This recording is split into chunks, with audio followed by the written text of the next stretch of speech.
Assalamualaikum warahmatullahi wabarakatuh. Perkenalkan, nama saya Evi Ernaningsih. Saya mahasiswi PIAUD UIN Raden Intan Lampung.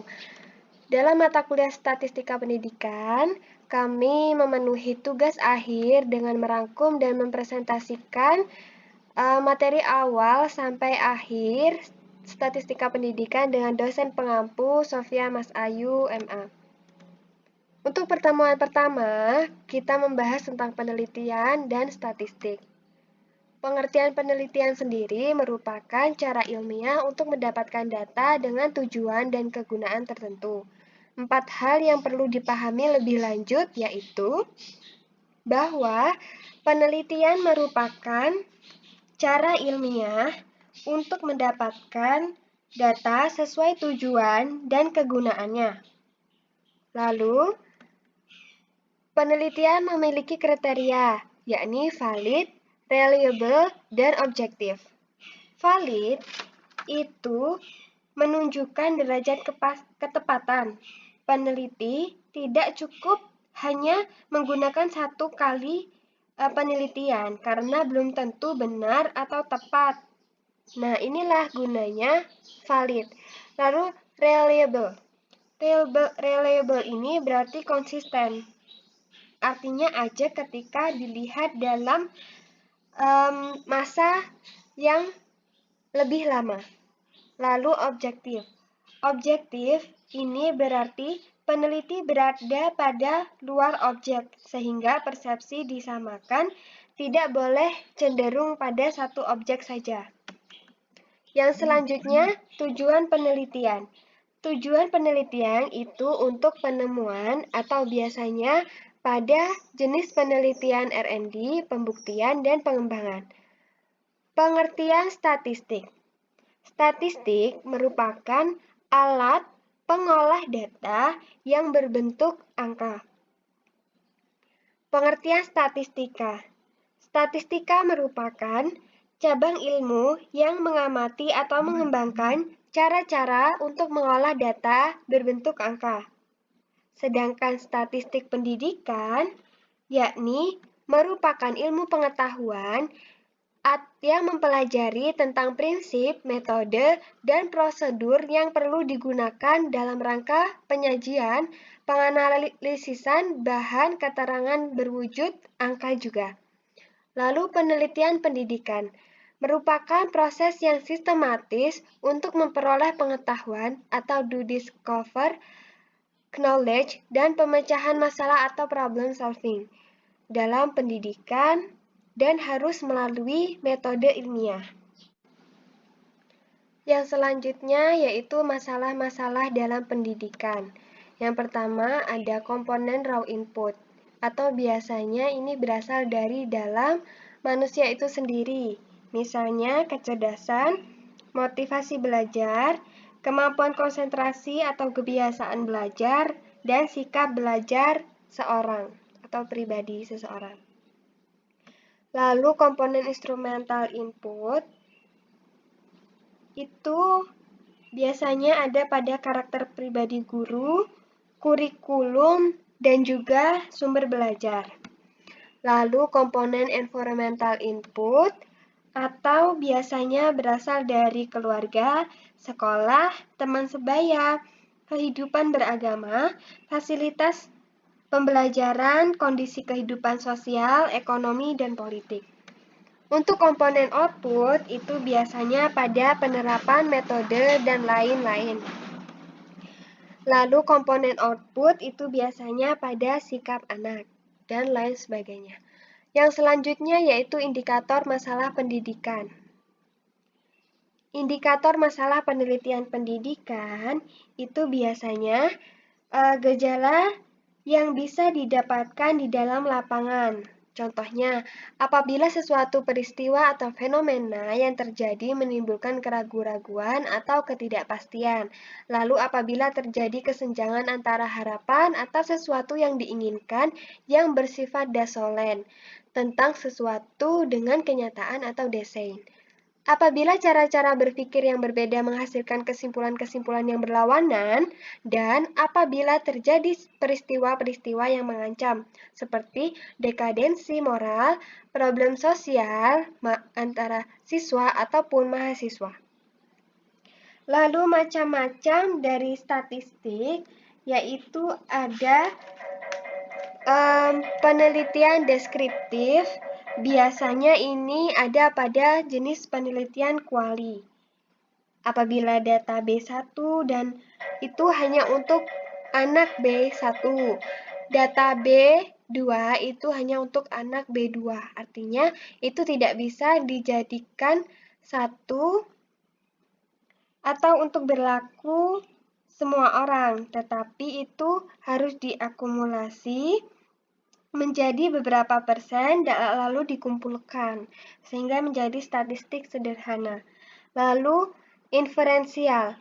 Jenis statistik inferensial ini biasanya ada pada jenis penelitian kuanti, dan statistik inferensial ini dibagi lagi menjadi statistik parametrik dan statistik non-parametrik. Untuk pembahasannya selanjutnya yaitu mengenai pertemuan kedua tentang distribusi frekuensi 1. Apa itu distribusi data? Distribusi data merupakan pengelompokan data menjadi tabulasi data dengan memakai kelas-kelas data dan dikaitkan dengan masing-masing frekuensinya. Kelebihan dan kekurangan dari distribusi data ini, yakni kelebihannya dapat mengetahui gambaran secara menyeluruh, sedangkan kekurangannya, rincian atau informasi awal menjadi hilang. Tujuan dari pembuatan tabel frekuensi yaitu untuk mengatur data mentah atau belum dikelompokkan ke dalam bentuk yang rapi tanpa mengurangi inti informasi yang ada. Lalu, terdapat istilah dalam distribusi data, yaitu interval kelas. Apa itu interval kelas? Interval kelas merupakan selisih antara tepi atas dan tepi bawah dari suatu kelas. Yang selanjutnya, langkah-langkah membuat tabel distribusi frekuensi, dan juga ada istilah dalam tabel distribusi frekuensi data berkelompok. Untuk langkah-langkah membuat tabelnya, tentu saja kami diberikan latihan dan mengerjakannya sesuai dengan langkah-langkah yang telah disediakan. Sedangkan istilah dalam tabel frekuensi ini kita mengenalnya sambil melakukan latihan tersebut. Seperti istilah-istilah dalam frekuensi data berkelompok itu ada batas tepi kelas, lalu panjang kelas, frekuensi, menentukan banyak kelas yang diperlukan, dan sebagainya. Distribusi frekuensi relatif. Distribusi frekuensi relatif ini artinya membandingkan frekuensi masing-masing kelas dengan jumlah frekuensi total dikalikan dengan 100%. Lalu distribusi kumulatif itu ada dua, yaitu distribusi frekuensi kumulatif kurang dari dan lebih dari. Data-data dari distribusi frekuensi ini kita sajikan dalam bentuk histogram, poligon frekuensi, dan OGIF. Histogram ini kami membuatnya seperti diagram batang. Kalau OGIF ini kita buat dengan diagram garis. Frekuensi kumulatif kurang dari dan frekuensi kumulatif lebih dari. Sedangkan OGIF-nya itu adalah frekuensi kumulatif untuk semua data dari yang distribusi frekuensi kurang dari dan distribusi frekuensi lebih dari. Yang selanjutnya yaitu pertemuan ketiga membahas tentang data statistik. Definisi data. Data merupakan himpunan nilai atau variasi, atau biasanya berbentuk informasi yang diperoleh dari observasi, pengukuran, dan penilaian terhadap suatu objek atau lebih. Jenis-jenis data. Ada data kualitatif, atau biasanya ini melakukan data melalui pengamatan jenis kelamin, warna bunga, dan habitat. Lalu data kuantitatif itu data yang di dalamnya ada data diskret dan data kontinu. Data diskret itu merupakan data yang pasti seperti jumlah kloroplas, jumlah trombosit, jumlah sel, atau jumlah anak, dan lain sebagainya. Untuk data kontinu itu data yang dapat berubah, misalnya berat badan, dan lain-lain. Cara untuk menyusun angka yaitu data nominal dengan didasarkan pada klasifikasi tertentu. Contohnya, jumlah mahasiswa matematika pada tahun 2015 atau 2016 menurut tingkat dan jenis kelaminnya. Lalu, data ordinal atau urutan yaitu data statistik yang cara menyusun angkanya berdasarkan pada urutan atau ranking. Lalu, data interval. Ini terdapat jarak yang sama di antara hal-hal yang sedang diteliti. Lalu, perbedaan dari data-data tersebut itu kalau data interval tidak mempunyai titik nol. Kalau data ordinal itu tidak dimulai dari nol. Lalu, yang selanjutnya bentuk angka. Bentuk angka itu ada data tunggal dan data kelompok. Untuk data tunggal itu angkanya 1 unit atau 1 kesatuan, sedangkan data kelompok itu tiap unitnya terdiri dari sekelompok angka, misalnya 80 sampai 84. Lalu, bentuk angka berdasarkan waktu pengumpulannya, yaitu ada data seketika dan data urutan waktu. Data seketika artinya data statistika yang mencerminkan keadaan. Untuk sumber data statistika, ada data primer, itu biasanya didapatkan dari wawancara langsung, wawancara tidak langsung, pengisian kuesioner, tes, dan dokumentasi. Jika data sekunder itu biasanya didapatkan dari pihak lain, misalnya BPS, Bank Indonesia, World Bank. Intinya itu dari data yang ingin kita teliti. Penyajian data. Dalam penyajian data ini ada diagram lambang, di mana diagram lambang ini disertakan gambar dari lambang-lambang sesuai dengan frekuensi dari data yang diperoleh. Lalu diagram batang ini tentunya disajikan dalam bentuk diagram batang. Kalau diagram garis disajikan menggunakan garis. Lalu kalau diagram lingkaran ini biasanya disajikan dalam bentuk lingkaran dan penyajiannya itu dalam bentuk derajat ataupun persen. Histogram dan poligon frekuensi ini diagram batang mirip dengan diagram batang. Kalau poligon ini menyertakan seperti garis, jadi dipadukan antara diagram batang dan diagram garis. Untuk yang selanjutnya yaitu pertemuan keempat, membahas tentang ukuran pemusatan data atau sentral tendensi. Yang pertama, ukuran pemusatan itu merupakan ukuran-ukuran dari sebuah kelompok data yang dapat mewakili karakteristik dari sebuah populasi. Ukuran-ukuran tersebut diantaranya ada nilai rata-rata atau mean, nilai yang sering muncul atau disebut modus, dan nilai tengah atau median.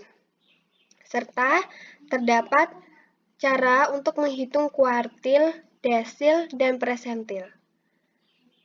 Jenis data ukuran pemusatan itu ada data tunggal atau tidak berkelompok dan data berkelompok. Jadi untuk pembahasan pertemuan keempat ini, kami membahas tentang data tunggal dan juga data berkelompok untuk mengetahui ukuran pemusatan data atau sentral tendensi. Rata mean data berkelompok ini digunakan untuk menghitung nilai ukuran-ukuran pemusatan untuk data dengan jumlah yang banyak. Agar lebih cepat, proses perhitungan dibantu dengan membuat terlebih dahulu tabel distribusi frekuensi. Kalau untuk rata-rata mean pada data tunggal, itu sangat sederhana, hanya dengan menjumlahkan X1-nya dan membaginya dengan jumlah dari X1-nya itu. Lalu, nilai yang sering muncul atau disebut modus. Jika dalam data tunggal, modus ini nilai yang sering muncul ditentukan dari banyaknya nilai yang ada dari sederet sekelompok data. Itu misalnya dari sederet data itu, jika nilai 3 yang paling sering muncul, maka dapat disimpulkan bahwa modusnya itu 3. Untuk modus data berkelompok itu kita perlu menghitungnya terlebih dahulu. Median, yang selanjutnya tentang median atau nilai tengah. Median ini merupakan nilai yang terletak di tengah-tengah deretan data kelompok. Lalu deretan data harus diurutkan terlebih dahulu supaya mengetahui mana sih nilai yang paling tengah dari data tersebut. Lalu untuk data tunggal, nilai median terdiri dari data yang jumlahnya ganjil ataupun genap. Jadi walaupun datanya itu ganjil, kita tetap bisa mencari atau mendapatkan nilai tengahnya.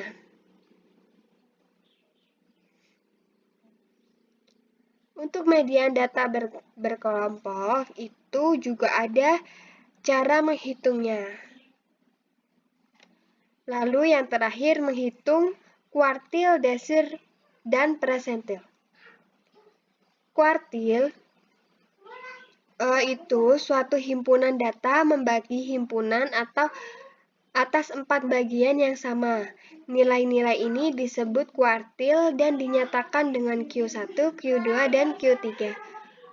Lalu desil ini suatu himpunan data membagi data atas 10 bagian yang sama atau disebut desil dan dinyatakan dengan D1, D2, D3, sampai D9. Lalu persentil yaitu suatu himpunan data membagi data atas 100 bagian. Dapat dinyatakan dengan P1, P2, P3, sampai dengan P99. Yang selanjutnya, pertemuan kelima, yaitu ukuran penyebaran data. Pengertian ukuran penyebaran data merupakan suatu ukuran yang menyatakan seberapa besar nilai-nilai data berbeda atau bervariasi dengan nilai ukuran pusatnya atau seberapa besar penyimpangan nilai-nilai data dengan nilai pusatnya. Lalu macam-macam ukuran ada jangkauan atau range yang berarti selisih antara nilai maksimum dan nilai minimum yang terdapat dalam data. Lalu simpangan rata-rata. Simpangan rata-rata adalah sekumpulan bilangan dari nilai rata-rata hitung harga mutlak simpangan-simpangannya. Lalu simpangan baku atau standar deviasi.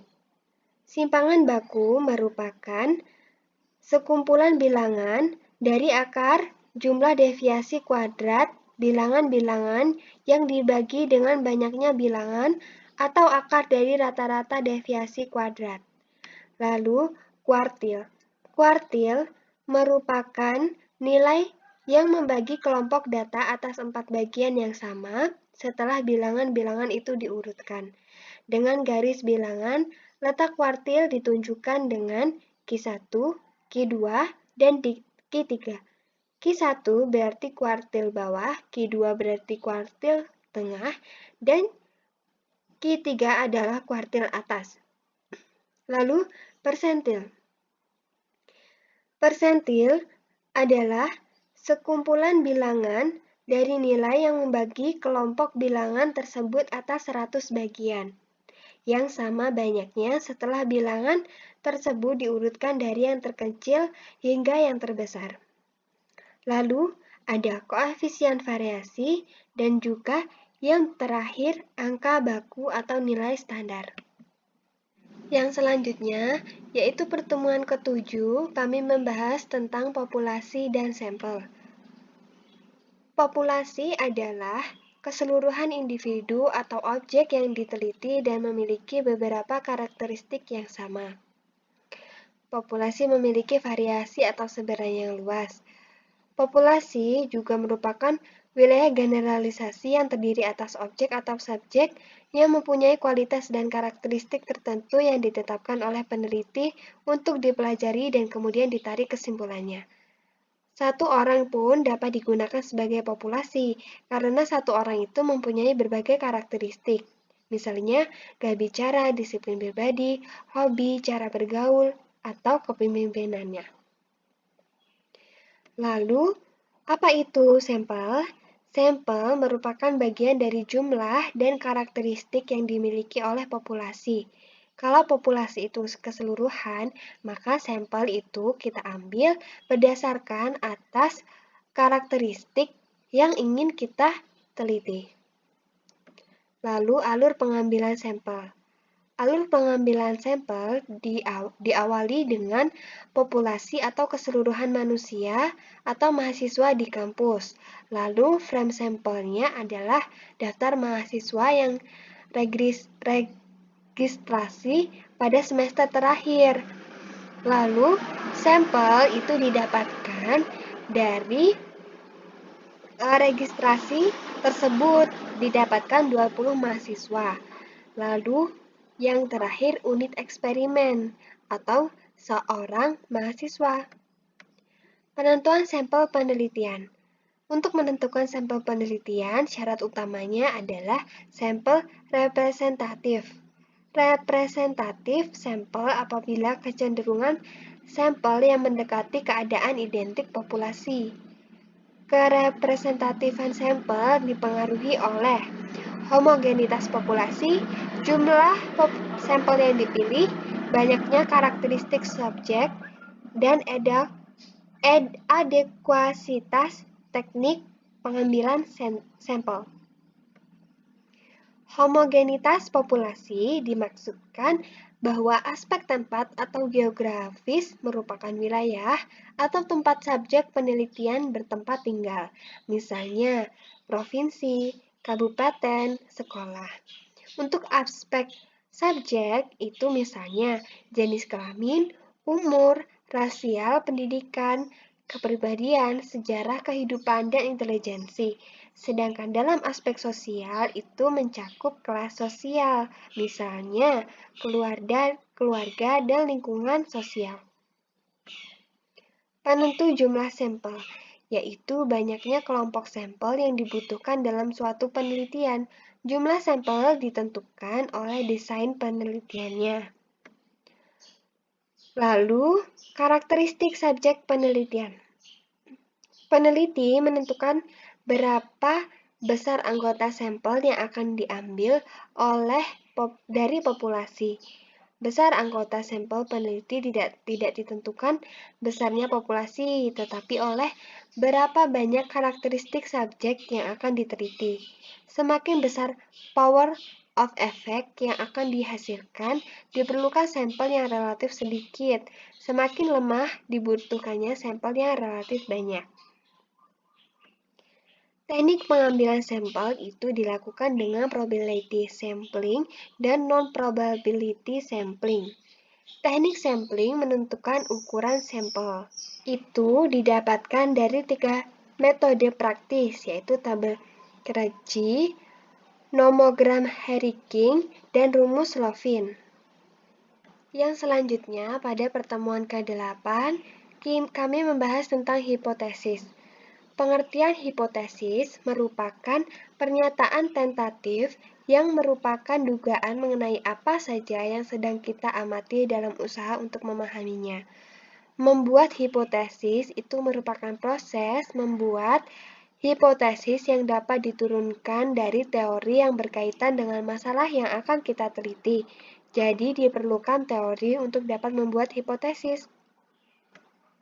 Lalu fungsi dari hipotesis itu untuk mengetahui kebenaran sementara yang perlu diuji kebenarannya. Oleh karena itu, hipotesis dibentuk untuk menemukan kemungkinan atau untuk menguji kebenaran suatu teori. Jika hipotesis sudah diuji dan dibuktikan dengan kebenarannya, maka hipotesis tersebut menjadi suatu teori. Hal-hal yang harus dipertimbangkan dalam merumuskan hipotesis. Yang pertama, harus mengekspresikan hubungan antara dua variabel atau lebih. Yang kedua, kedua variabel tersebut adalah variabel bebas dan variabel tergantung. Yang ketiga, harus dinyatakan secara jelas dan tidak bermakna ganda. Yang keempat, harus dapat diuji secara empiris. Dan yang terakhir, sebaiknya hipotesis jangan mencerminkan unsur-unsur moral atau nilai-nilai dan sikap. Jenis-jenis hipotesis. Ada hipotesis yang menyatakan adanya kesamaan-kesamaan dalam dunia empiris, lalu hipotesis yang berkenaan dengan model ideal, lalu hipotesis yang digunakan untuk mencari hubungan antar variabel. Menurut bentuknya, hipotesis dibagi menjadi 3. Ada hipotesis penelitian atau kerja, hipotesis operasional, dan hipotesis statistik. Hipotesis penelitian adalah hipotesis yang kita buat dan dinyatakan dalam bentuk kalimat. Sedangkan hipotesis operasional adalah mendefinisikan hipotesis secara operasional variabel yang ada di dalamnya agar dapat dioperasionalisasikan. Lalu, hipotesis statistik merupakan hipotesis operasional yang diterjemahkan dalam bentuk angka-angka statistik sesuai dengan alat ukur yang dipilih oleh peneliti. Uji hipotesis. Hipotesis yang sudah dirumuskan kemudian harus diuji. Pengujian ini akan membuktikan H0 atau H1 yang akan diterima. Jika H1 diterima, maka H0 ditolak. Artinya ada hubungan antara cara memberikan instruksi terhadap bawahan dengan tinggi atau sampai rendahnya pemasukan perusahaan. 2 jenis keliruan dalam merumuskan hipotesis. Yang pertama, menolak hipotesis yang seharusnya diterima. Kesalahan ini disebut sebagai kesalahan alfa. Lalu yang kedua, menerima hipotesis yang seharusnya ditolak. Kesalahan ini disebut sebagai kesalahan beta. Pengujian hipotesa. Langkah atau prosedur untuk menentukan apakah menerima atau menolak hipotesis. Persisnya, jika rumusan masalah adalah adakah hubungan jam produksi terhadap volume produksi, maka hipotesis penelitian adalah ada hubungan jam produksi terhadap volume produksi. Seperti itu. Lalu, dilakukanlah pengujian hipotesis. Jika setelah dilakukan pengujian ternyata H0 ditolak, artinya peneliti terbukti secara nyata atau empiris. H0 diterima, artinya penelitian Anda tidak nyata secara empiris. Untuk pertemuan yang selanjutnya, yaitu pertemuan ke-9 membahas tentang korelasi. Pengertian korelasi adalah Suatu alat analisis yang dipergunakan untuk mencari hubungan antara variabel independen atau bebas dengan variabel dependen atau tak bebas. Koefisien korelasi Reng-Spearman merupakan koefisien korelasi yang mengukur kedekatan hubungan antar dua variabel ordinal. Koefisien korelasi ini dinamakan koefisien korelasi pangkat atau koefisien korelasi Spearman yang disimbolkan dengan R. Lalu, koefisien korelasi Pearson atau produk moment merupakan koefisien korelasi yang digunakan untuk sekumpulan data X1 dan Y1 yang berukuran koefisien korelasi dapat dihitung dengan rumus, di mana rumus tersebut digunakan untuk menentukan nilai koefisien korelasi dengan metode produk moment yang dijelaskan. Lalu, koefisien determinasi merupakan ukuran untuk mengetahui kesesuaian atau ketepatan antara nilai dugaan dengan data sampel.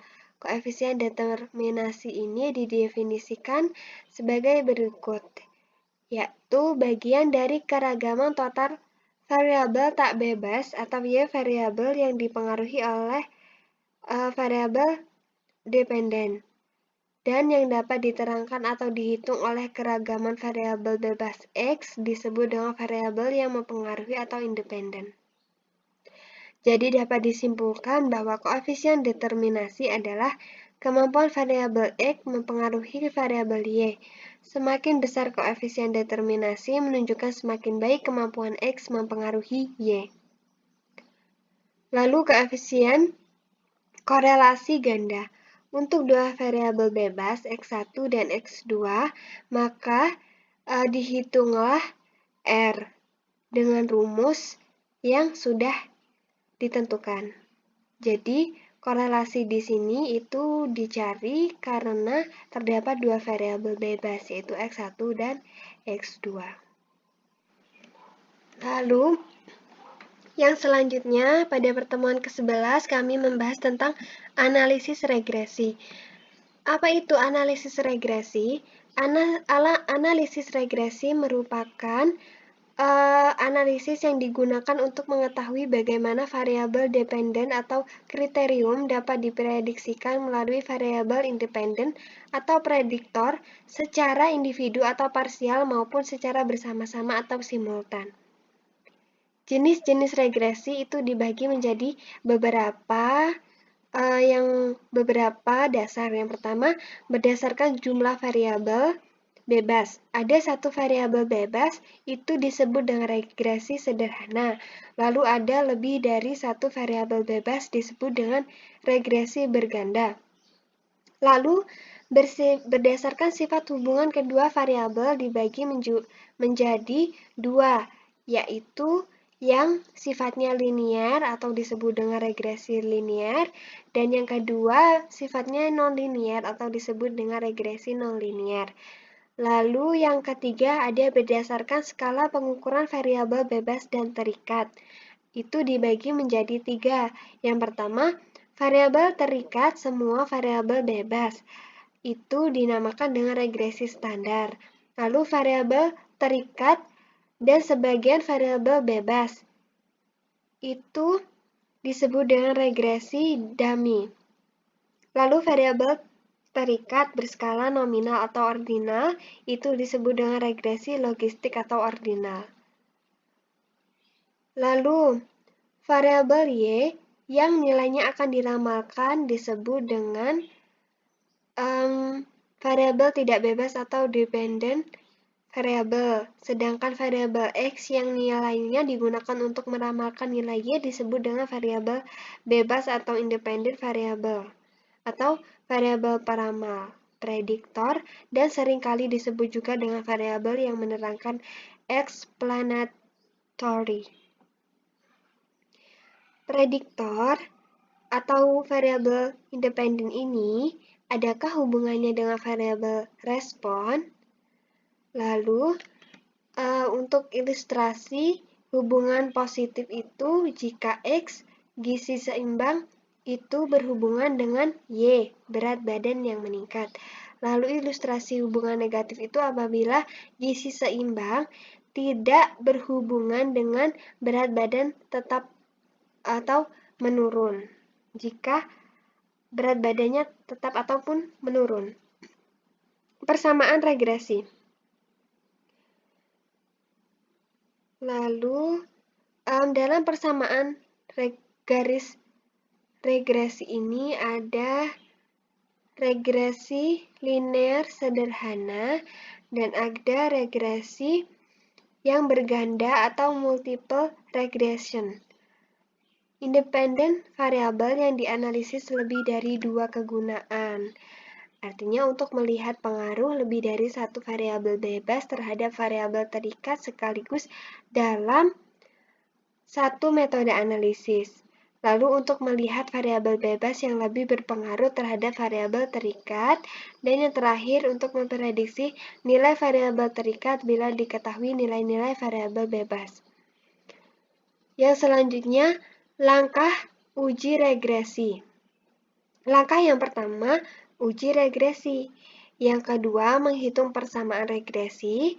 Yang ketiga, hitung koefisien determinasi. Untuk kasus atau income sales person, yaitu apabila Y adalah income sales person, X1 adalah usia, X2 adalah pengalaman kerja, X3 adalah jenis kelamin. Ingin diketahui apakah ada pengaruhnya, maka akan dilakukan dugaan bahwa income sales person ini Y jika diketahui usia X1, pengalaman kerja X2, dan jenis kelaminnya X3. Itulah yang dinamakan dengan multiple regression. Pertemuan yang terakhir, pada pertemuan ke-12, kami membahas tentang uji validitas dan uji reliabilitas. Langkah-langkah uji validitas dan reliabilitas. Untuk pengujiannya, kita lakukan kuesioner. Kuesioner adalah sasaran tembak. Anggap bahwa pusat sasaran tembak itu adalah target yang akan kita ukur. Jawaban dari tiap responden yang ditanya menggunakan kuesioner adalah menembak pada sasarannya. Jika pertanyaannya baik dan responden menjawab dengan baik, maka kita sudah menembak tepat pada sasaran. Jika tidak, itu berarti meleset. Yang pertama, kita pastinya menembak sasaran secara konsisten tetapi jauh dari sasaran sebenarnya. Yang kedua, menembak secara acak merata di setiap tempat. Lalu, yang ketiga, menunjukkan tembakan yang menyebar dan secara konsisten menyimpang dari sasaran. Ini biasanya disebut dengan tidak reliable dan tidak juga valid. Yang terakhir, menunjukkan menembak sasaran secara konsisten. Ini berarti uji validitas dan reliabilitas kita sudah reliable dan valid. Pengujian validitas instrumen. Pada setiap instrumen, baik tes maupun non-tes, terdapat butir-butir atau item pertanyaan dan pernyataan. Untuk menguji validitas butir-butir instrumen tersebut lebih lanjut, setelah dikonsultasikan dengan ahli dan diuji cobakan, lalu dianalisis dengan analisis item atau uji beda. Macam-macam validitas. Ada validitas logis, itu istilah yang mengandung arti bahwa logis itu dari kata logika, yang berarti penalaran, dengan makna bahwa validitas logis adalah sebuah instrumen evaluasi menunjuk pada kondisi sebuah instrumen yang memenuhi persyaratan valid berdasarkan penalaran. Lalu validitas empiris, ini istilah yang menunjukkan kata empiris yang berarti pengalaman. Artinya sebuah instrumen dapat dikatakan memiliki validitas empiris apabila sudah diuji dari pengalaman. Ada dua macam validitas empiris, yakni dua cara yang dapat dilakukan. Apakah sebuah instrumen memang valid? Secara keseluruhan terdapat 4 macam validitas. Yang pertama validitas isi atau penyusunan atau dicapai melalui penyusunan, validitas kontrak yang didasarkan pada ketentuan atau teori. Yang ketiga, validitas ada sekarang yang dicapai atau diketahui sesudahnya. Dan juga validitas prediktif atau dibuktikan melalui pengalaman. Cara mengetahui validitas alat ukur yaitu dengan sebuah tes yang dikatakan memiliki validitas jika hasilnya sesuai dengan kriterium, dalam arti memiliki kesejajaran antara hasil tes tersebut dengan kriterium. Teknik yang digunakan untuk mengetahui kesejajaran adalah teknik korelasi produk momen yang dikemukakan oleh Person. Validitas butir soal atau validitas item. Validitas butir soal atau validitas item ini merupakan sebuah item yang dikatakan valid apabila mempunyai dukungan yang besar terhadap skor total. Skor pada item menyebabkan skor total menjadi tinggi atau rendah. Untuk soal-soal berbentuk objektif, skor untuk item biasanya diberikan dengan 1 bagi item yang dijawab benar dan 0 untuk item yang dijawab salah. Sedangkan skor total selanjutnya merupakan jumlah dari skor untuk semua item yang membangun soal tersebut. Tes standar sebagai kriterium dalam menentukan validitas. Tes terstandar adalah tes yang telah diuji cobakan berkali-kali sehingga dapat dijamin kebaikannya.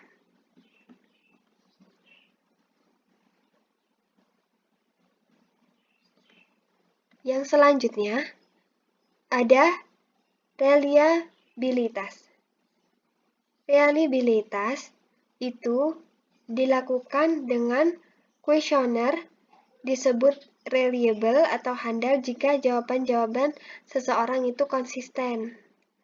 Lalu, uji reliabilitas dengan Cronbach alpha itu dengan rumus di mana menggunakan R, K dibagi K dikurang 1 dan 1 dikurang jumlah total variasi butir dibagi total variansi.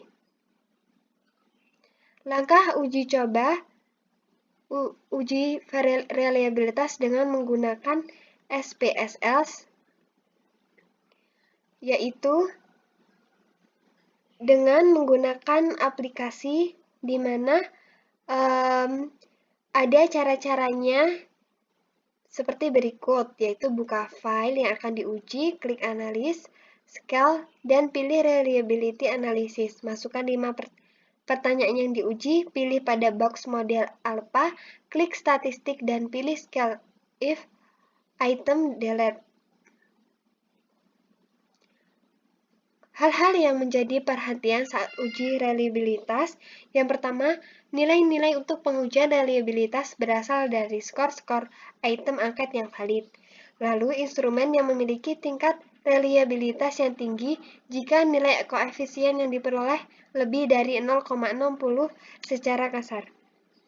Baik buruknya reliabilitas instrumen dapat dibandingkan dengan tabel yang tergantung pada N dan tingkat signifikan alpha untuk N 10 dan alpha sama dengan 5% diperoleh batas 0,632. Karena koefisien Cronbach diperoleh 0,581 sehingga tidak signifikan, berarti reliabilitas instrumen buruk atau data hasil instrumen kuesioner atau angket kurang dapat dipercaya. Baik, terima kasih. Sekian presentasi yang dapat saya sampaikan saat merangkum materi pada semester ini dalam mata kuliah Statistika Pendidikan. Apabila ada salah kata, saya mohon ampun dan kepada Allah, saya mohon ampun. Terima kasih. Wassalamualaikum warahmatullahi wabarakatuh.